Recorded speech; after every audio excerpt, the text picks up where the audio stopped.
بسم اللہ الرحمن الرحیم۔ آپ تمام طلباء کو اسٹوڈنٹس کو خوش آمدید کہتے ہیں آج کے اس لیکچر میں۔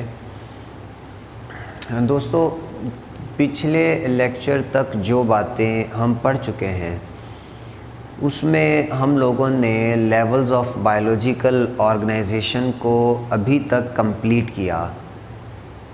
آپ دوستوں کا اس ٹاپک میں سے ایک ٹیسٹ بھی ہونا ہے انشاءاللہ۔ میں کوشش کروں گا کہ ابھی تک جو پڑھ چکے ہیں اس کا ایک کوشچن پیپر بنا کے تو آپ کو لیکچر کے ساتھ ہی اٹیچمنٹس کے اندر وہ کوشچن پیپر بھی آپ کو شیئر کروا دیا جائے، آپ تاکہ اس کا زیادہ جو پارٹ وہ ہو بھی آبجیکٹیو ٹائپ، تاکہ آپ لوگ گھروں میں، اور اس کی جو آنسر کی ہے بعد میں شیئر کروا دوں گا اسی اپلیکیشن کے ذریعے جس کے ذریعے آپ کو لیکچرز وغیرہ مل رہے ہیں۔ اچھا جی، وہ سالو کرنے کے بعد آپ آنسر کی کے ساتھ میچ کیجیے گا تاکہ آپ کو اندازہ ہو پائے آپ ساتھ کے ساتھ کتنی تیاری کر رہے ہو یا کتنی تیاری نہیں کر پا رہے ہو۔ تو یہ آج کا جو ٹاپک ہے ہمارا، یہ کافی زیادہ امپورٹنٹ اور اس کا سمجھنے کے ساتھ بڑا گہرا تعلق ہے۔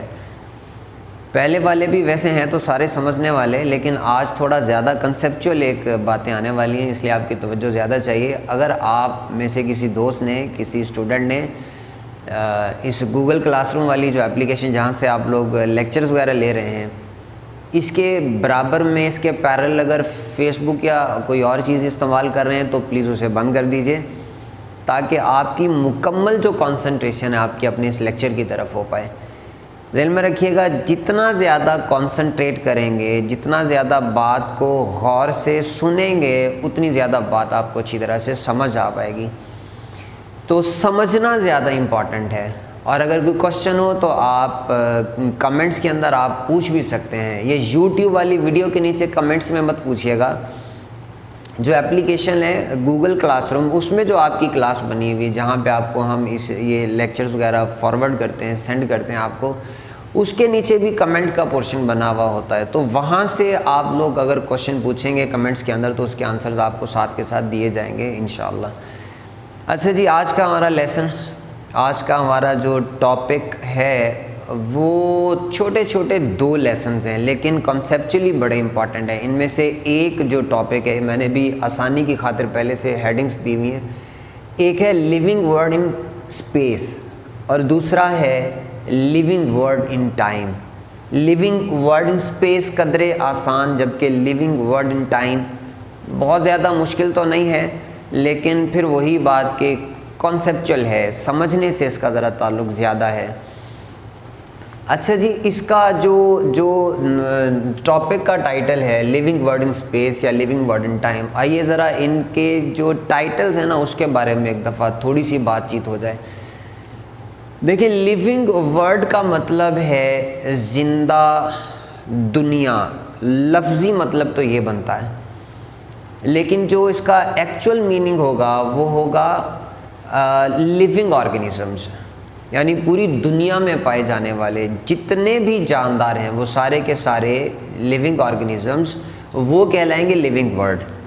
اچھا، اب ہے ان اسپیس۔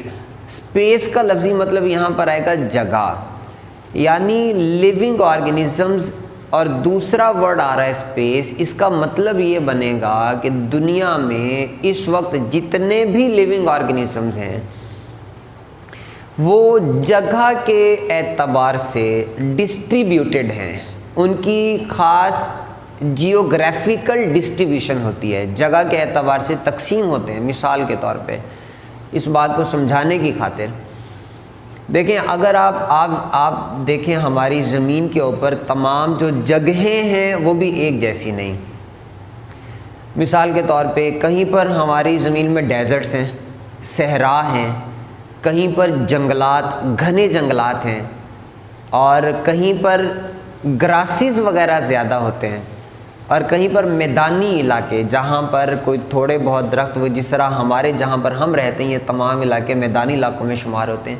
کچھ ہیں پہاڑی علاقے جہاں پر بالکل صاف قسم کے پہاڑ ہوتے ہیں، اور وہاں پہ یہ لیونگ آرگنیزمس کی جو تعداد ہے وہ نسبتاً کم ہوتی ہے، پودے وغیرہ وہاں پر کم ہوتے ہیں۔ آپ دیکھیں ہماری زمین کی تمام جگہیں ایک جیسی نہیں ہیں، مختلف ہوتی ہیں، اور ہر اس طرح کی جو مختلف جگہ ہے اس کا جو خاص طور پہ کلائمیٹ ہے وہ بھی ڈیفرنٹ ہوتا ہے۔ آپ دیکھیں صحراؤں میں آپ چلے جائیں، وہاں کا کلائمیٹ کیا ہے؟ وہاں کا موسم آپ کہہ سکتے ہیں، لیکن موسم وہ جو لانگ ٹرم بیسس پہ، یہ آپ لوگ پہلے پڑھ چکے ہوں گے کہ ایک موسم ہوتا ہے ویدر، ایک موسم ہوتا ہے کلائمیٹ۔ جو ویدر ہے وہ شارٹ ٹرم بیسس پہ اسے نام دیا جاتا ہے، جو کلائمیٹ ہے وہ لانگ ٹرم بیسس پہ۔ بعض جگہ پہ آپ کلائمیٹ کی ڈیفینیشن پڑھیں گے تو آپ پڑھیں گے کہ جو environmental conditions on average of 30 years, یعنی 30 سال پر محیط جو وہاں کا موسم بنے گا، وہاں کے موسمی حالات جو 30 سال پر محیط ہوں گے وہ وہاں کا کلائمیٹ بناتے ہیں۔ تو اب کلائمیٹ جو ہے وہ ڈیزرٹس کے ڈیفرنٹ ہوتے ہیں، ہمارے میدانی علاقوں کے ڈیفرنٹ ہوتے ہیں۔ یہاں پہ اب کلائمیٹ کے اندر ٹمپریچر بھی آئے گا، ہیومیڈیٹی، بارشیں وغیرہ بھی آئیں گی، اور بھی اس طرح کی چیزیں آئیں گی۔ یہ تمام علاقوں کے جو حالات ہیں، موسمی حالات ہیں، جسے ہم کلائمیٹ کا نام دیتے ہیں، وہ ڈیفرنٹ ہوتے ہیں۔ اگر آپ چلے جائیں ہمارے پہاڑی علاقوں میں، شمالی علاقہ جات میں، جہاں جس طرح سے مری وغیرہ میں آپ جاتے ہیں، آپ نے نوٹ کیا ہوگا یہاں پر ٹمپریچر اور ہوتا ہے، وہاں پہ ٹمپریچر اور، یہاں پہ پلانٹس وغیرہ اور طرح کے، وہاں پہ پلانٹس وغیرہ اور طرح کے ہوتے ہیں، وہاں پہ جنگلات ہیں، یہاں پہ جنگلات نہیں ہمارے علاقوں میں۔ تو یہ میں آپ کو بتانا چاہ رہا ہوں کہ جگہ کے اعتبار سے ہماری جو زمین ہے مختلف حصوں میں بٹی ہوئی ہے۔ اچھا، اب ان مختلف علاقوں کے کلائمیٹس جو ڈیفرنٹ ہوتے ہیں، آپ نے کبھی نوٹ کیا ہوگا کہ ان تمام علاقوں میں جو پائے جانے والے لیونگ آرگنیزمز ہیں، جو جاندار ہیں وہاں پہ، جس میں پودے بھی شامل ہیں اور جانور بھی شامل ہیں، وہ بھی ڈیفرنٹ ہوتے ہیں۔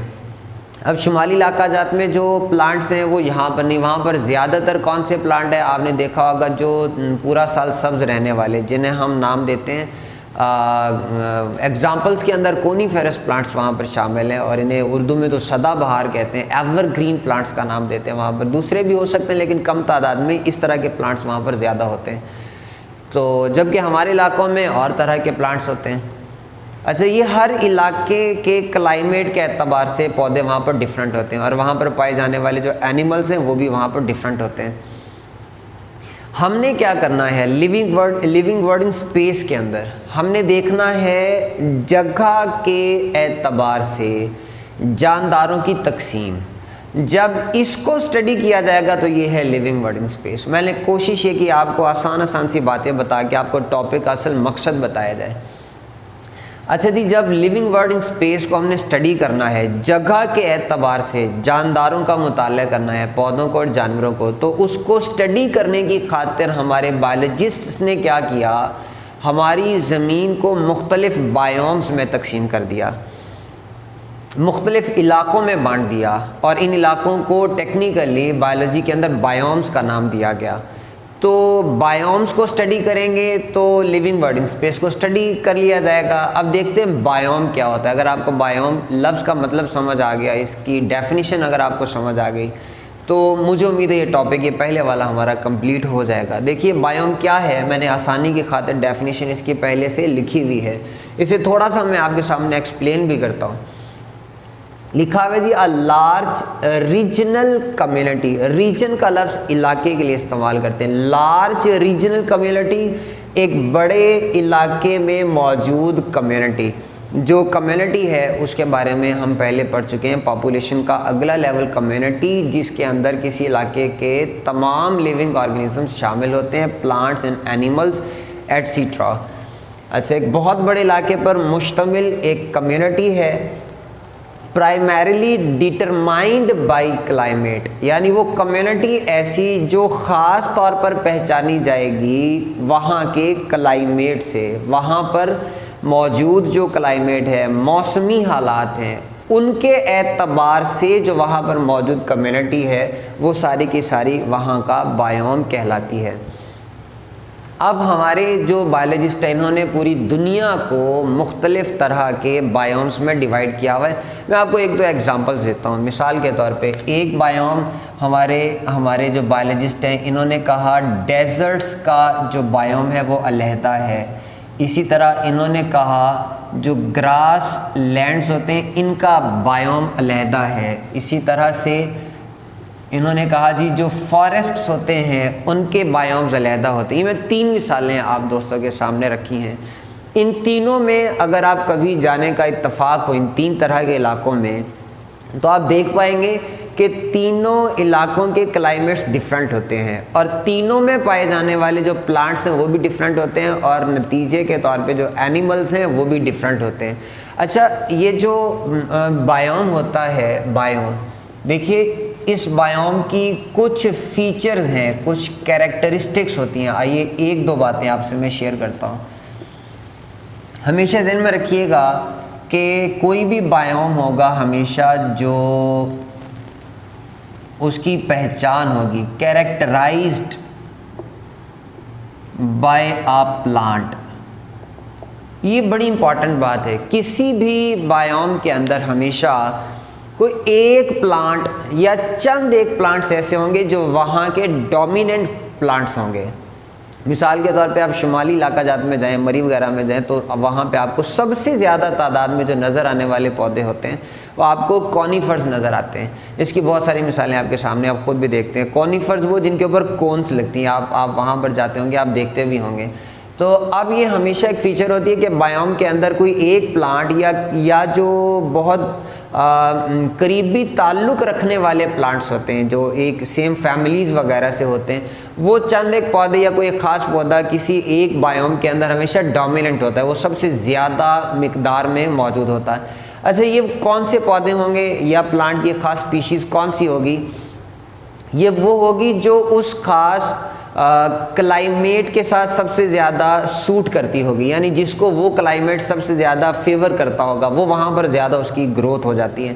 تو وہاں پر اور عام طور پر ایک اور بات ہے بایوم کے اندر کہ یہ جو پلانٹ وہاں پہ ڈومیننٹ ہوتا ہے بایوم کا جب کسی بایوم کا نام رکھا جاتا ہے تو اس کا نام رکھتے ہوئے اس خاص قسم کے پودے کو بھی اس میں شامل کیا جاتا ہے. بعض اوقات ان پودوں کی بنا پر یا اس کے علاوہ اس بایوم کی کچھ اور خصوصیات کی بنا پر بھی بایوم کا نام رکھا جا سکتا ہے. جیسا آپ نے دیکھا اب یہ فارسٹ ہیں جنگلات ہیں جب اس کے بھی آگے بہت ساری ٹائپس ہوتی ہیں. فارسٹ کے اندر بھی بایومز کی ٹائپس ہوتی ہیں. وہاں پر آپ کو اندازہ ہوگا کس طرح پودوں کے ناموں کا جو بایوم کے نام کے ساتھ تعلق ہوتا ہے. گراس لینڈز ہوتے ہیں یہاں پر عام طور پہ گراسز ڈومیننٹ ہوتے ہیں. گھاس وہاں پر ڈومیننٹ ہوتی ہے تو اس بایوم کا نام ہی انہوں نے رکھ دیا گراس لینڈز. ڈیزرٹس ہوتے ہیں وہاں پر پلانٹس وغیرہ انتہائی کم ہوتے ہیں. جو ہوتے ہیں وہ اور طرح کے ہوتے ہیں. وہ ہمارے میدانی علاقوں کی طرح جنگلات کی طرح کے پودے نہیں ہوتے. تو یہ مختلف طرح کے بایومز اور ان کے میں نے آپ کو ایک یا دو فیچرز بتائے اور اس کے علاوہ اس کی ڈیفینیشن آ گئی ایک دو ایگزامپلز آ گئیں. تو یہ چند باتیں آپ اسٹڈی کریں گے لیونگ ورڈ ان اسپیس کے حوالے سے. یہ جو قدرے ایک آسان تھا ٹاپک ہمارے لیے آج کا. اسی کا سیکنڈ پارٹ ہے جی لیونگ ورڈ ان ٹائم. یہ آپ کو بات ذرا تھوڑا زیادہ توجہ کے ساتھ سننی پڑے گی اور سمجھنی پڑے گی. دیکھیے آپ جانتے ہیں اس بات کو بہت اچھی طرح کہ ہماری زمین کے وجود میں آنے کے بعد زمین پر جو زمین کے بننے کے کئی ہزار بلکہ کئی لاکھ سال بعد ہماری زمین پر پہلا لیونگ آرگنزم وجود میں آیا. اور آپ جانتے ہیں جو فرسٹ لیونگ آرگنزم تھا وہ تھا بیکٹیریم یا جسے ہم بیکٹیریا کا نام دیتے ہیں پلورل جو ورڈ ہے اس کا. تو سب سے پہلے جاندار تھے بیکٹیریا اور وہاں سے ایوولوشنری پروسیس چلا اور ایوولوشن کے ذریعے نئے جاندار بننا شروع. پہلے پرو کیریوٹس سے بیکٹیریا ان سے پھر یو کیریوٹس سمپل والے بنے یونی سیلولر بنے. ان سے پھر اور زیادہ ایوولوشن کا عمل آگے بڑھا تو اور زیادہ کمپلیکس قسم کے اینیملز بنتے چلے گئے اور بنتے بنتے آج دنیا میں جو سب سے زیادہ ویل آرگنائزڈ اور کمپلیکس اینیمل ہے دنیا میں وہ انسان آج موجود ہے. یہ سارا ایک بہت لمبے عرصے پر محیط ایک پروسیس ہے ایولیوشن کا جس کے ذریعے یہ سارا عمل ہوا. اب ذہن میں رکھیے گا یہ ملینز آف ایئرز، لاکھوں سالوں پر محیط یہ سارا ایولیوشن کا عمل ہے، جلدی ہونے والا عمل نہیں ہوتا. اور اس عمل کے دوران غور کیجیے گا، اس عمل کے دوران ہماری زمین کی تاریخ میں مختلف ادوار کے اندر مختلف اینیملز اور پلانٹس، یا آپ کہہ سکتے ہیں مختلف طرح کے لیونگ آرگنزمز زمین پر ڈومیننٹ رہے، غالب رہے. مثال کے طور پہ آسان سی بات ہے، ایک وقت تھا کہ جب ہماری زمین پر تھے ہی صرف بیکٹیریا اور دوسرے اور قسم کے جاندار تھے ہی نہیں، تو ہم کہیں گے اس وقت بیکٹیریا ڈومینیٹ کر رہے تھے ہماری زمین کو. اسی طرح پھر ایک وقت آیا، آپ نے سنا ہوگا جب جاندار پیچیدہ ہوتے چلے گئے، آپ لوگوں نے اکثر جو انگلش موویز وغیرہ آتی ہیں جو ڈائناسور سے ریلیونٹ، آپ جراسک ورلڈ اور اس طرح کی آپ نے موویز دیکھی ہوں گی.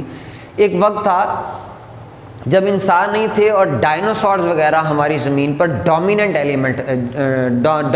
اینیمل تھا، تو وہ پوری دنیا پر اس وقت غالب قسم کے جو آرگنزمز تھے، اینیملز تھے، وہ ڈائناسورز تھے.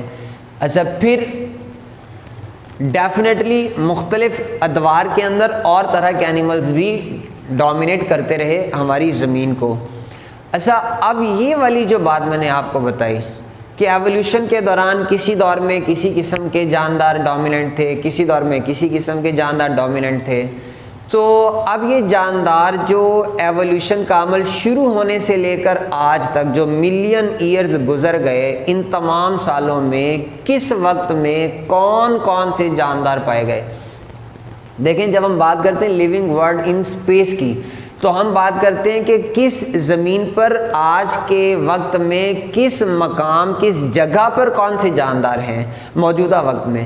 جب ہم بات کرتے ہیں لیونگ ورلڈ ان ٹائم کی بات کرتے ہیں، تو ہم بات کریں گے جب سے جاندار بننا شروع ہوئے تب سے لے کر آج تک کس ٹائم پر کس دور میں کون سے جاندار موجود تھے اور ڈومیننٹ تھے. اچھا اب اس بات کا ہمیں کیسے پتہ چلے گا کہ کس دور میں کون سے جاندار ہماری زمین پر موجود تھے؟ اس کے لیے ہمیں کچھ کنسیپچول باتیں سمجھنا پڑیں گی. وہ ان باتوں سے ہمیں اندازہ ہوگا کہ کس کس دور میں کب کون سے جاندار موجود رہے، کون سے پودے اور کون سے دوسرے اینیملز وغیرہ رہے. اب ذرا غور سے اس بات کو دیکھیے گا. آپ لوگ پہلے پڑھتے آئے ہو، ایک ہمارے جو بایولوجسٹس ہوتے ہیں، ہمارے بایولوجسٹ، ان کے پاس تو ایک بہترین طریقہ ہے فاسلز کا. اس کے ذریعے پتہ چلتا ہے کہ زمین پر اب سے پہلے والے جو جاندار تھے وہ کون سے تھے. فاسلز کے بارے میں آپ جانتے ہیں کہ فاسلز کیا ہیں؟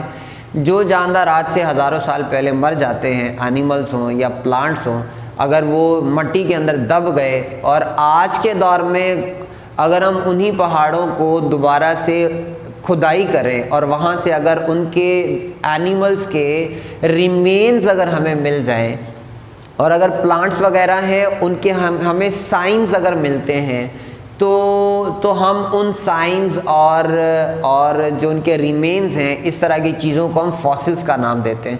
اچھا ان فاسلز سے، ہڈیوں وغیرہ سے جو ہمیں ملتی ہیں، ان فاسلز سے ہمیں یہ تو پتہ لگ گیا ہمارے بایولوجسٹ کو، یا ہمیں پتہ لگتا ہے کہ پہلے والے زمانے میں کون کون سے جانور یا پودے موجود تھے. اور یہ ہم ان فاسلز کے ذریعے پوری ایولیوشنری ہسٹری کو ہم جاننے کی کوشش کرتے ہیں. ہمارے بایولوجسٹ اس بات کی کوشش کرتے ہیں.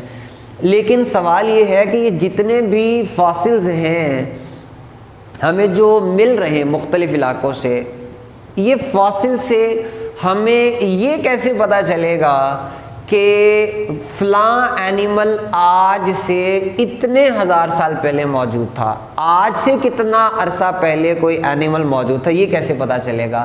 یا کون کون سے اینیملز ہیں وہ ایک ہی دور میں موجود تھے؟ یا کون سے جانور پہلے وجود میں آئے اور کون سے ان کے بعد وجود میں آئے؟ اب یہ باتیں اگر ہم نے دیکھنی ہو تو اس کا اندازہ ہمیں کیسے لگے گا؟ یہ ذرا غور سے دیکھیے گا. پہلے آپ کو پتہ ہونا چاہیے کہ ہمارے ہاں جو راکس وغیرہ ہوتی ہیں، یہ پہاڑ ہوتے ہیں ہمارے، یہ ان کے بننے کا پروسیس کیا ہے. اکثر ہمارے ہاں پہاڑوں کو، چٹانوں کو جب کھدائی کرتے ہیں تو وہاں سے نکل رہے ہوتے ہیں فاسلز. اچھا یہ ہمیں یہ پتہ ہونا چاہیے راکس کا جو فارمیشن کا عمل ہے یہ کیسے ہوتا ہے. غور سے دیکھیے، اکثر یہ جو راکس ہوتے ہیں نا یہ بنتے ہیں سیڈیمنٹس کی شکل میں. سیڈیمنٹس کیا ہیں؟ یہ خاص قسم کی لیئرز ہوتی ہیں. یا آپ نے جب جیوگرافی وغیرہ شاید کہیں پر آپ نے یہ پڑھا ہو راکس فارمیشن کے اعتبار سے کہ کسی علاقے میں کسی جگہ پر اگر کوئی سیلابی ریلا آیا اور اس کے ساتھ مختلف جو چیزیں تھیں مٹی وغیرہ اور مختلف اس طرح کی چیزیں جو ایک جگہ پر آ کے اکٹھی ہو گئی، وہ اس وقت میں ایک لیئر وہاں پہ آ کے جو ٹھہر گئی اور وہ وقت گزرنے کے ساتھ ساتھ خشک ہو گئی، تو ایک وقت آئے گا جب کئی 100 سال گزرنے کے بعد وہ جگہ وہاں پر اتنی ہارڈ ہو جائے گی کہ وہ پہاڑ کی ایک لیئر بنا دے گی. پھر کبھی کسی دور میں وہاں پر پھر سے کچھ چیزیں آ کے جمع ہو جاتی ہیں، اگلی لیئر بن جاتی ہے، پھر دوبارہ ایسی چیزیں آ کے جمع ہوتی ہیں اور اگلی لیئر بنتی ہے. مطلب یہ ہوا کہ اگر آپ ایک پہاڑ کو آپ دیکھیں تو ہمیں اندازہ ہوگا کہ اس میں یہ مختلف لیئرز جو بنائی ہیں میں نے، یہ اس طرح لیئرز کی فارم میں اکثر پہاڑ موجود ہوتے ہیں. اچھا، اب اگر دیکھیں میں نے آپ کو کہا کہ بعد والی لیئرز اوپر جمع ہوتی رہتی ہیں، بعد والی لیئر، اس کا مطلب یہ ہوا کہ جو سب سے پہلے بننے والی یہ لیئر تھی، جو سب سے پہلے بنی لیئر، اب اس لیئر میں یہ سب سے پہلے بنی ہے، مطلب یہ سب سے پرانی. جو اس کے بعد والی لیئر ہے وہ ڈیفینیٹلی ٹائم کے اعتبار سے بعد میں بنی، اور اوپر چلے جائیں تو اوپر والی لیئر اس کے بعد بنی، اور اوپر والی لیئر اس کے بعد بنی. اس کا مطلب وقت گزرتا گیا اور اگلی سے اگلی لیئرز بنتی چلی گئیں. اب اگر ہمیں یہ پہلے والی لیئر سے کچھ فاسلز اگر ہمیں ملتے ہیں سب سے پہلے والی لیئر سے، تو اس کا مطلب ہوگا وہ آج کے دور کے ماضی قریب کے اینیملز کے فاسلز ہیں، یعنی جنہیں ابھی بہت زیادہ وقت نہیں گزرا، چند ہزار سال گزرے ہوں. اور ان سے نیچے والے جو فاسلز، اگر ہمیں یہ لیئر اے تھی، یہ لیئر بی ہے، سی ڈی، اس طرح جو بی لیئر سے ملنے والے فاسلز ہیں، اس کا مطلب وہ اے والے فاسلز کے اینیمل سے بھی پہلے والے دور میں پائے جاتے تھے. اس طرح سی والے جو ملیں گے فاسلز، وہ والے اینیملز بی کی نسبت اور زیادہ پچھلے زمانے میں موجود ہوں گے. اچھا، جب ہم ان پہاڑوں کی کھدائی کرتے ہیں، اس کی مختلف لیئرز سے ہمیں جب فاسلز ملتے ہیں تو ان لیئرز سے ہمیں پتہ چلے گا، ان لیئر سے ہم اندازہ لگا پائیں گے کہ کون سے اینیملز پہلے موجود تھے اور کون سے اینیملز بعد میں موجود تھے. یہ اتنی بات کا اندازہ ہمیں لیئر سے، سیڈیمنٹیشن سے، سیڈیمنٹس سے ہمیں اندازہ ہو جاتا ہے کہ کون سے اینیملز پہلے اور کون سے بعد میں، اتنا ہمیں پتہ لگے گا. لیکن ایک اور امپورٹنٹ بات ہے، ذرا غور کیجئے گا. آپ دوستوں نے پہلے ایک نام سنا ہوگا ریڈیو ایکٹیو آئسوٹوپس کے بارے میں، جنہیں ہم ریڈیو آئسوٹوپس کا نام دیتے ہیں، ریڈیو ایکٹیو آئسوٹوپس کا نام دیتے ہیں. ریڈیو ایکٹیو ایلیمنٹ سے ہوتے ہیں، یہ ان کے حوالے سے بات ہے. آپ جو کیمسٹری والے آپ کے ٹیچرز ہیں وہ آپ کو ان کے بارے میں زیادہ بہتر نالج دے پاتے ہیں. اچھا جی، یہ ریڈیو ایکٹیو آئسوٹوپس ہیں. آپ لوگوں نے، میں تھوڑا سا اس کے بارے میں آپ سے میں بات شیئر کرتا ہوں تاکہ ہمیں اندازہ ہو جائے کہ یہ ہمیں اس حوالے سے ہیلپ کرنے والی بات ہے. ریڈیو ایکٹیو آئسوٹوپس کے حوالے سے آپ نے پڑھا ہوگا جو آئسوٹوپس ہوتے ہیں وہ ایک ہی ایلیمنٹ کی ڈفرینٹ فارمز ہوتی ہیں جن کے اٹامک نمبرز ایک جیسے لیکن اٹامک میسز ڈفرینٹ ہوتے ہیں. یہ آپ نے پہلے پڑھا ہوا آئسوٹوپس. لیکن اگر کسی ایلیمنٹ کا ایسا آئسوٹوپ ہوگا جس میں سے ریڈیو ایکٹیو ریز بھی نکلتی ہوں گی تو وہ ریڈیو ایکٹیو آئسوٹوپ ہے. یہ ایک آسان سی بات. اچھا، کیا آپ لوگوں نے پہلے 10th کلاس میں ایک ٹاپک آپ نے پڑھا تھا ہاف لائف فزکس کے اندر؟ اس میں آپ نے پڑھا ہوگا کہ اگر کسی ریڈیو ایکٹیو ایلیمنٹ کا ایک مخصوص کوانٹیٹی اگر کسی جگہ پر موجود ہے تو اس ایلیمنٹ کی ہاف لائف جو کئی ہزار سال پر مشتمل ہوتی ہے، اگر اتنا ٹائم گزر جائے تو اس ایلیمنٹ کا کچھ حصہ کسی نئے ایلیمنٹ میں کنورٹ ہو جائے گا مسلسل ریڈیشنز کے نکلنے کی وجہ سے. ہاف لائف جس کو آپ کہتے ہیں، وہ جو کافی لمبا عرصہ. یہ تمام ریڈیو ایلیمنٹس کی ہاف لائف ڈفرینٹ ہوتی ہیں عام طور پہ، کسی کی زیادہ کسی کی کم ہے. اچھا، جب یعنی اس کا مطلب ہوا ریڈیو ایکٹیو ایلیمنٹ سے نئے نئے ایلیمنٹس وجود میں آتے رہتے ہیں. آپ نے پڑھا ہوگا شروع میں جب ہم لوگوں نے 9th پڑھی 1998-9 کی بات ہے تقریباً, اس وقت ہم نے پڑھا کہ ٹوٹل نمبر آف ایلیمنٹس جو ہم نے پڑھے وہ تقریباً راؤنڈ اباؤٹ 100 کے قریب پڑھے, اچھا یا 100 سے کچھ زیادہ. جو آج کل کے دور میں آپ کیمسٹری کے اندر ایلیمنٹس کی تعداد پڑھتے ہیں 118 پڑھتے ہیں آپ. اس کا یہ مطلب نہیں کہ اتنے سالوں میں نئے ایلیمنٹس آ گئے تو کتابیں رینیو ہوئی تو پتہ چلا, لیکن ایک بات ذہن میں رکھیے گا کہ وقت گزرنے, آپ نے پڑھا ہوگا نیچرلی ایگزسٹنگ ایلیمنٹس ہوتے ہیں, قدرتی طور پر جو پائے جانے والے ہوتے ہیں وہ 92, یعنی زمین بنی, زمین پر جو قدرتی طور پر پائے جانے والے ایلیمنٹس تھے وہ تھے 92. اچھا لیکن ان 92 میں سے بھی ریڈیو ایکٹیو کتنے تھے؟ 82, جن کا اٹامک نمبر یہ اس سے زیادہ, وہ سارے ریڈیو ایکٹیو.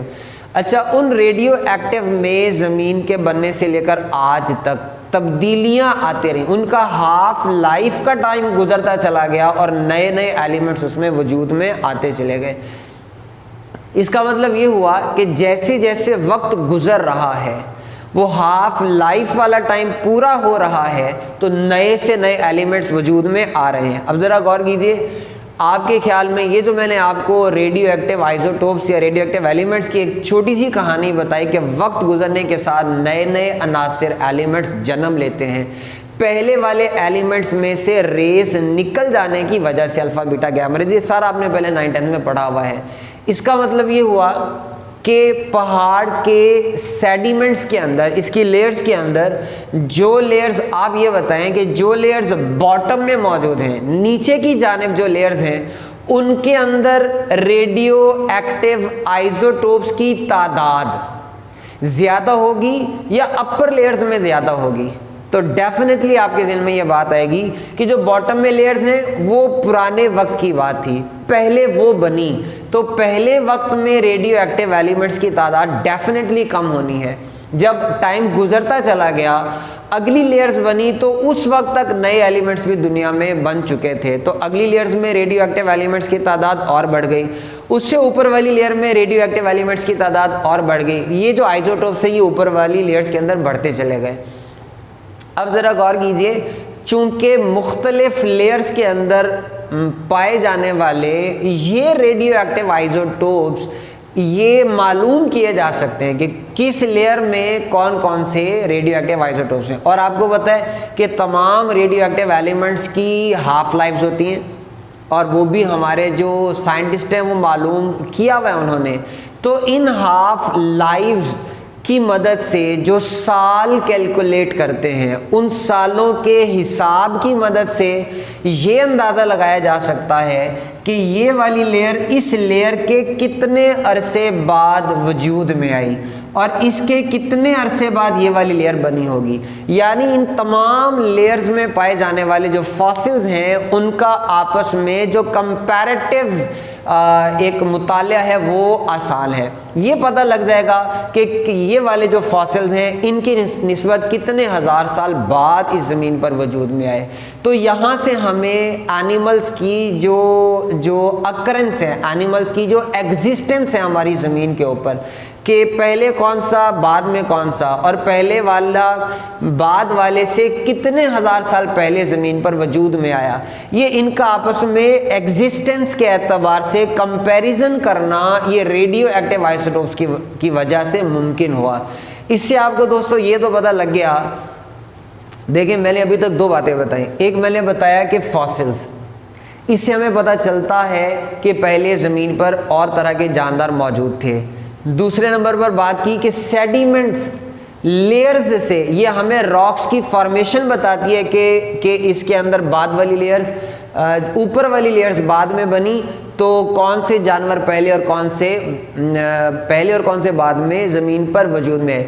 لیکن ٹائم کا جو کمپیریزن ہے ان اینیملز کا, آپس میں جو کمپیریزن ہے وہ کون دیتا ہے؟ ریڈیو ایکٹیو آئزوٹوپس کی تعداد ان سیڈیمنٹس کے اندر, وہ ہمیں ٹائم کا کمپیریزن دیتی ہے.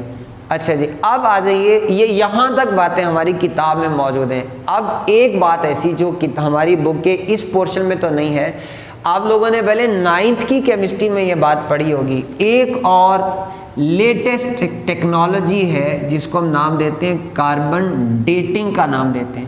کاربن ڈیٹنگ یہ آپ نے 9th کے اندر شاید کسی جگہ پر پڑھا ہو.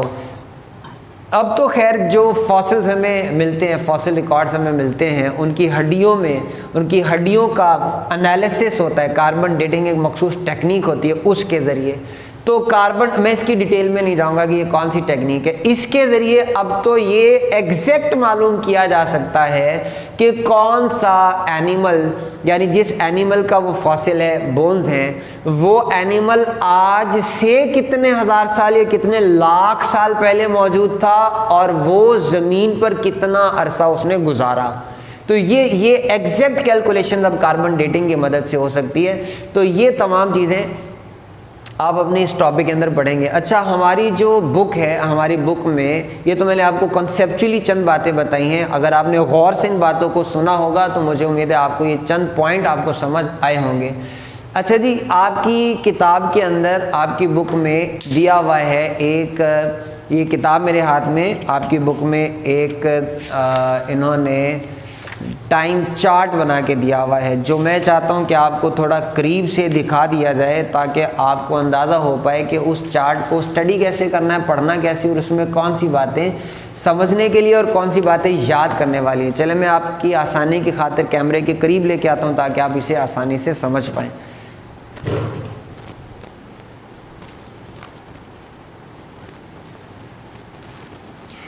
جی دوستو، اگر آپ دیکھیں تو یہ اس وقت جو ٹائم چارٹ میں نے آپ کے سامنے پکڑا ہوا ہے اپنے ہاتھ کے اندر، تو یہاں سے اگر آپ دیکھیں تو آپ کو کچھ باتیں آسانی سے سمجھ آ جائیں گی. دیکھیں یہاں پر یہ جو پورشن ہے، ایک طرف لکھا ہوا ہے ایرا اینڈ پیریڈز. یہاں پر اگر آپ دیکھیں گے تو 4 مختلف، ایرا کا مطلب ہے دور، یہ بڑے پیمانے پر ایک مشتمل جو دور ہوتا ہے اسے ایرا کہتے ہیں. جو کم عرصے والا دور ہوتا ہے اسے پیریڈز کا نام دیتے ہیں. تو یہاں پر ایرا سینوزوئک ایرا ہے، میزوزوئک ایرا ہے، پیلیوزوئک ایرا اور پروٹیروزوئک ایرا، 4 ادوار یہاں پہ دیے. یہاں پر اگر آپ غور کریں تو آپ کو یہ بھی اندازہ ہوگا کہ زمین پر جو فرسٹ لیونگ آرگنیزم ہے وہ اباؤٹ 3000 ملین ایئرز ہوگا، 3000 ملین سال پہلے ہماری زمین کے اوپر پہلا لیونگ آرگنیزم وجود میں آیا. اچھا، اس کے بعد 3000 سے لے کر 2000 ملین سال تک، یعنی یہ پچھلے دور سے قریب کے دور تک یہ اوپر کی جانب میں بڑھتے چلے جائیں گے. یعنی 3000 ملین سال پہلے صرف ایک خاص قسم کا پہلا جاندار تھا، وہ تھے بیکٹیریا. اس کے بعد آگے بڑھیں گے تو 2000 ملین سال پہلے بیکٹیریا سے ایوولوشن کے ذریعے فنجائی اور الجی بھی بننا شروع ہو گئے. دیکھو یہاں پر یہ جو وائٹ کلر کے آپ کو باکسز نظر آ رہے ہیں نا، مختلف، یہ جو شبالو سے بنے ہوئے، جو کہیں پر کم اس کی چوڑائی ہے، کہیں پر اس کی چوڑائی زیادہ ہے. دیکھیں ان کی جو چوڑائی آپ کو بتائے گی کہ لیونگ آرگنیزمز کی تعداد کتنی تھی. اگر آپ غور کریں تو یہاں پر فنجائی الجی جو ہے، اس کا یہ جو ایریا بنایا ہوا انہوں نے، اس کا جو وائٹ کلر کا پورشن ہے وہ کم چوڑا دکھایا. تو اس کا مطلب فنجائی اور الجی بننا شروع ہو گئے لیکن بہت زیادہ نہیں تھے، لیکن 2000 ملین سال پہلے یہ بننا شروع ہوئے. اچھا جی، اس طرف چلتے ہیں تو ہم دیکھیں گے کیمبرین پیریڈ تھا، یہ چھوٹے والے سارے پیریڈز ہیں. آردوویسین پیریڈ ہے، یہ 600 ملین سال پہلے، 500 ملین سال پہلے. یہ تمام پیریڈز اور ان کے سال دیے ہوئے ہیں کہ کتنے ملین سال پہلے وجود میں آئے. اور یہ پیلیوزوئک ایرا کے اندر یہ سارے پیریڈز آ رہے ہیں.